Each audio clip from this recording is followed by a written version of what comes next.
Let's talk about Schedule C income, meaning income for those that are self-employed and are sole proprietors. So just to be very clear, it's possible to be self-employed and own a business like an LLC or a partnership or anything of that nature. That is not Schedule C income. Schedule C is for the sole proprietors. You could be doing what's called a DBA, like doing business as. So oftentimes you'll find this for more like the solo practitioner, because again, this is a sole proprietor. I mean, that's what it is, sole proprietor income. And it shows up on the Schedule C, or at least it used to. I mean, tax returns will change, depends on when you see this, but it used to be Schedule C income that'll show up. So what is it, right? So Schedule C income will show the revenue, it'll show the expenses, and then ultimately show you the net profit. So the mortgage industry is smart enough to know, we're not real smart, so don't give us too much credit. But the reality is we're smart enough to know that there are some things that are known as paper losses. I'm going to use air quotes, paper losses. So there are some things that can be added back to the bottom line income if you want to qualify. So to qualify for a quote normal mortgage, let's say like an agency like a Fannie Mae or Freddie Mac, or even FHA or VA or something of that nature, like the government type loans, traditional mortgage income, qualifying income. And so qualifying income, I use that word to mean it's not real life, right? Qualifying income is what the mortgage industry says you qualify for compared to what you actually probably really make. Because as a self-employed person, the good news is you can have a whole bunch of write-offs like your cell phone and other things that you might already own anyway. However, from a tax standpoint, when you write that off, traditionally they're going to, the mortgage industry is going to say this is what's the qualifying income. So what does that look like and what does that mean? So we can add back certain things, like for example, home office space, right? You own the home, you're paying the mortgage, but good news is you can deduct some of that from a tax standpoint. And so they'll allow you to add that back in. Depreciation, whether it's equipment you buy or things you use that had allowed depreciation, again, that's a paper loss. It's not like you actually had to pay real money. Once you buy something, the money's spent. So you can take then a hit for a depreciation to reduce your tax amounts, but that too can be added back in. So there are some things like that that can be added back in from an underwriting perspective. But just realize that if you're going to take massive, massive loss on your tax returns, most of that probably cannot be added back in. And here's why. When you're taking those losses, you're telling the IRS, I need to spend this money, these things, whatever it may be, whether it's marketing or otherwise, you need to spend that money in order to make the revenue you made.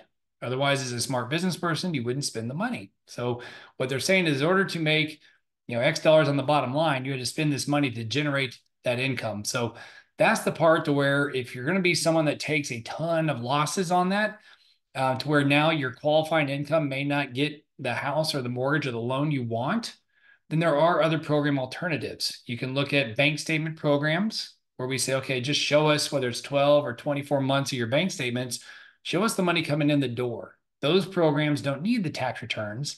Those programs will just say, show me that income coming in the bank account every month, and they will then use that. Now, the catch, those programs are going to have higher rates and a little stricter, maybe higher down payment requirements.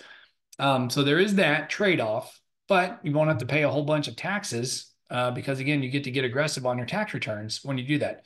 There are other programs, if you're self-employed, Schedule C or something of that nature, and you're looking to do, let's say, an investment property. There's other things like DSCR, debt service cover ratios, to where it's like they don't need the tax returns as well. So there are ways to get around it if you are spending a ton of money on that. But ultimately, as a sole proprietor, we are going to look at typically a 2-year average. I say typically because sometimes you can get away with maybe looking at a 3-year average. And you would say, well, why would I want to do that? Well, businesses can be cyclical.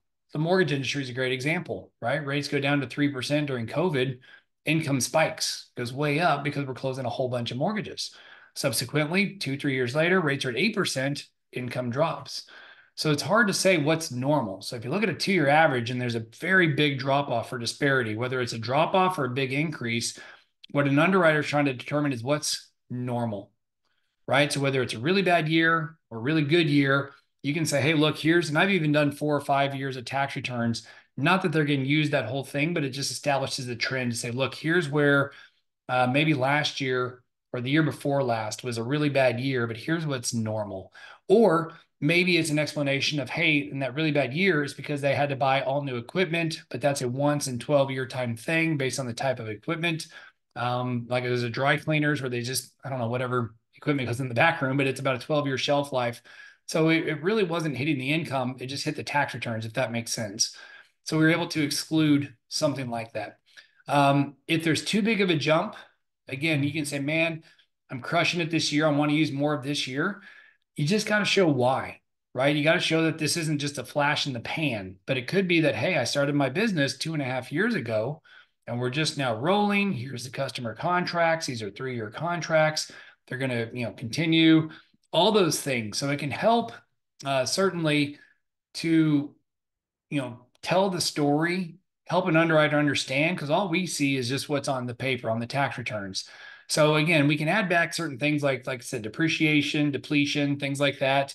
The home use of your for your business, things like that to come up with the qualifying income. And then if you're more often than not, if you're not closing your loan in the first quarter of the year, they're probably going to need and want P&Ls, profit and loss statements. So let's say, you got your last 2 years tax returns done, but it's now July of the next year. They're going to want to see your P&L January through July, or at least June, to show what this year has looked like. Now, here's the thing. Unfortunately, they can't and won't be using your income from this year. So you could be crushing it, having the greatest year of your life, but until it shows up on a tax return, they're not going to give you credit for it. So now you're thinking, well, why the heck do they need the P&L? Well, they need it to validate that you're still equal to or better than what they've already seen. So in other words, if you're like, I made X plus a little, and now I'm making Y, which is just big, big number, they're not going to give you the Y. They're going to give you probably the average of the last 2 years. So as a conservative number, they're usually going to use a 2-year average. If it's declining, like if last year was worse than 2 years ago, they're only going to use that worst one. They're not going to give you the average of the good year before it. So there's a lot of different factors that come into being self-employed when you're a sole proprietor. This also does apply to LLCs to some degree as well. But just know there are other options. There are other things that you can do. But if you plan on buying a house and you haven't done so yet, reach out to a mortgage, reach out to us. The Mortgage Mark team is certainly happy to help. Let's talk about it before you file tax returns. Maybe you don't get as aggressive. Maybe you incorporate and change your business structure, something of that nature.